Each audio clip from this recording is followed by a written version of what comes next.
So you're at an event and you're just about to talk to somebody, and then out of nowhere, your whole body freezes. You've completely lost what you're about to say, and your whole body feels like it's completely shut down. You cannot bring yourself to make the next step. What do you do? Now, by the end of this episode, you are going to know exactly what to say when your brain freezes, and I'm going to help you understand why it's happening, and I'll give you social anxiety scripts to help you in any circumstance when you have felt like you've completely gone into freeze mode and you want to resume back into that conversation. Hello, my name is Kimberly Quinlan. I am an anxiety specialist, and I am on a mission here at Your Anxiety Toolkit to help 10 million people manage their anxiety with evidence-based skills. It is terrifying out there on the internet to see some of the strategies I am seeing people give advice on. And so this is what I do for a living. It's my biggest mission to help as many people as I can suffer less from anxiety. So many people are suffering from anxiety, and I'm here to hopefully help you along the way as well. Now, first, we have to understand something really important. When you freeze, it doesn't mean anything's wrong with you. It is a normal human response to anxiety. We go into something called the fight, flight, and freeze response.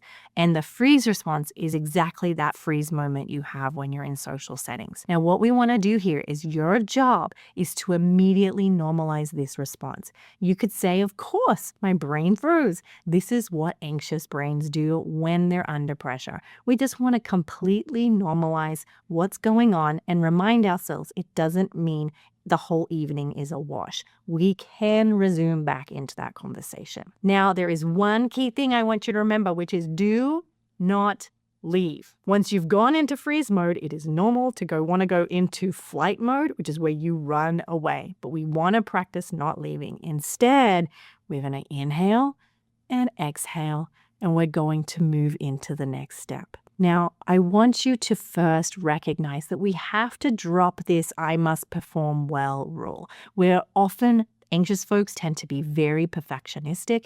And so instead, I want you to give really gentle permission that you don't have to be impressive. You just have to stay present. The only thing we're here for is to connect, not to be perfect and look like everything's perfect and shiny on the outside. Now, what we can do then is we can use a few simple rescue scripts. These are things that you're going to use to get you back into that conversation, back connected. Now, often people go into like, well, what am I going to say? How am I going to say it? I've really got to perform perfectly. We've already dispelled that myth. What we want to do instead is just say something as simple as, I just totally lost my train of thought. What were you saying? It can literally be as simple as that.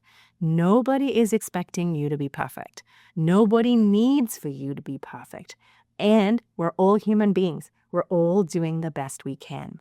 Another thing you could say is, my brain went blank for a second, and then resume back into it. Even if you don't know what to say, you might even say, hey, I just need a second. My brain went blank for a second. Okay, that's all right to say. You could say, wait, I really want to hear more about that. Please tell me again. That's totally fine to say. Or my personal favorite is, I'm a little anxious, which means I lose my train of thought sometimes. Does this ever happen to you? I try to connect with them over the fact that I'm anxious. I've actually had other people do this to me, which is why it's become my favorite response. I cannot tell you how many times I've sat on an airplane and the person, the complete stranger next to me, looks at me in the eye and tells me directly, I'm anxious. Please understand that I'm going to be a little all over the place. Like, they just put it out there. And what that does is it completely dissolves any tension. And then we're just on the same playing field. And they might even connect. Like, do you have anxiety on airplanes? That way, it's all out in the open. We know what's happening. And again, most people can completely understand having anxiety in social situations. Another thing you might say is, I had something to say, but it just disappeared. Please tell me more about what you're saying. Okay, so here are some things you could practice saying if they feel good to you. Now, what's going to be key here is that you have to be kind.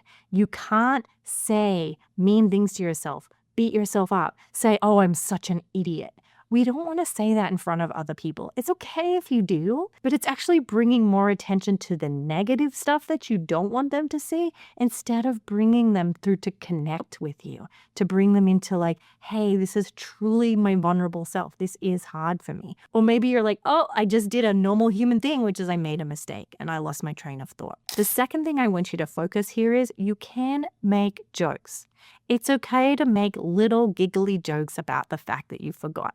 I will often make a little joke like, oh my gosh, what happened? I totally lost my train of thought. That happens when I'm anxious. Ha ha ha. Like, you're allowed to laugh. You don't have to treat yourself like you've just ruined a TED Talk.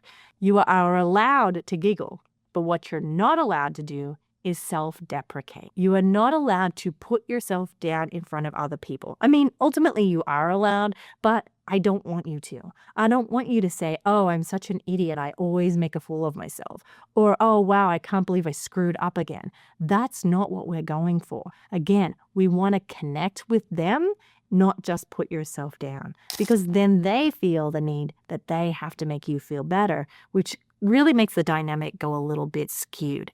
Your job, if you can, and I really encourage this, is to practice these scripts on your own so that you've rehearsed them, because yeah, it's going to happen. And that way you don't have to rely on self-deprecation to get yourself through or running away. Now, there are self-compassion skills that you can practice, especially afterwards. And this is critical. I don't want you to analyze or ruminate about what they thought about you going into freeze mode. Because once you do that, you're just ruminating. You're just trying to solve what they think, and you'll never actually get that information. It's only going to cause you more suffering. And again, we're in the business of reducing your suffering, not making it worse. Now, what you want to be able to say once you leave the event was, oh my goodness, that was hard, but I stayed. That's the key. I stayed and I tried to recover, and that's what matters. You might also say, I showed up even when my brain froze.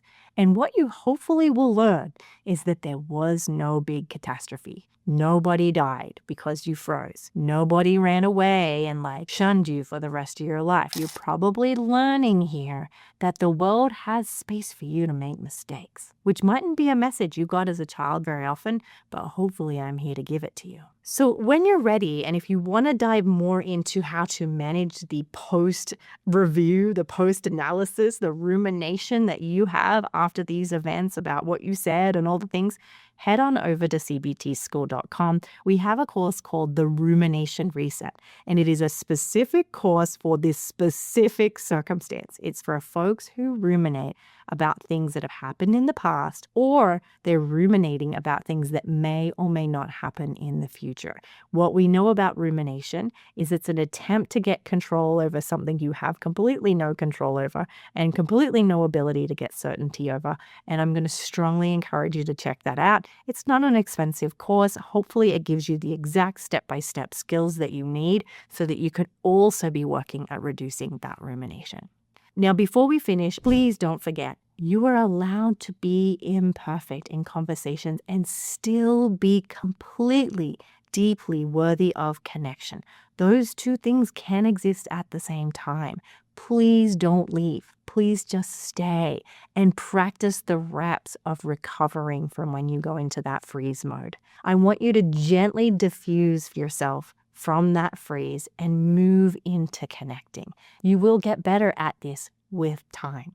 And lastly, please be as gentle as you can. This is a practice. It takes practice, many, many reps. I would say expect to suck at this for the first 5 times at least, and that's okay. That is a normal human response. We anxious folks, our expectations on ourselves is so high, we expect perfection at the first time. Come on, give yourself some grace. Give yourself some time to get good at this. Okay? All right. Now, as always, thank you so much for being here. I know how valuable your time is. I am on a mission to help as many people as I can. So if there's anyone that you can think of that might benefit from this, please do share it with them.